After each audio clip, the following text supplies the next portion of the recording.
Kuih yang paling wajib aku cari dekat bazar. Siapa suka kuih ni? Sangatlah lembut. Inilah dia kuih serabai. Kuih serabai ni sedap cicah dengan kuah manis. Kalau dekat bazar, selalu dapat kuah yang pucat-pucat, tak manis. Buat sendiri je lah, Nok. First kali ambil setengah cawan air suam, campur dengan 2 sudu gula, 1 sudu yeast. Kacau-kacau, letak tepi biar dia kembang. Next, kita perlukan blender. Campurkan 3 cawan tepung beras, setengah cawan nasi sejuk, garam 1 teaspoon. Lepas tu ambil 2 cawan santan cair. Guna je santan kotak, campur dengan air biasa. Lepas tu sukat dia, dapatkan 2 cawan. Blend adunan ni sampai sebati. Lepas tu ambil adunan yeast tadi, masukkan dalam mangkuk. Kacau-kacau bagi sebati, tutup and peram adunan ni dalam 2 jam. Dah siap peram, hampa perlukan Eno biasa yang colour biru ni. Jangan cari yang flavor halia pula. Eno ni pakai setengah paket je. Function dia untuk dapatkan serabai yang lembut. Kalau hampa ada acuan serabai yang melengkung tu lagi cantik. Aku guna kuah lihat yang goreng telur bagi bulat-bulat ni je. Tapi jadi tau.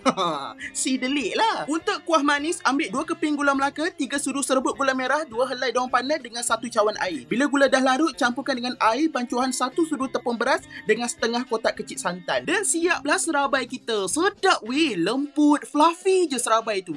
Guna kuali goreng telur benjo tu je. Tapi jadi kuih orang mati ni.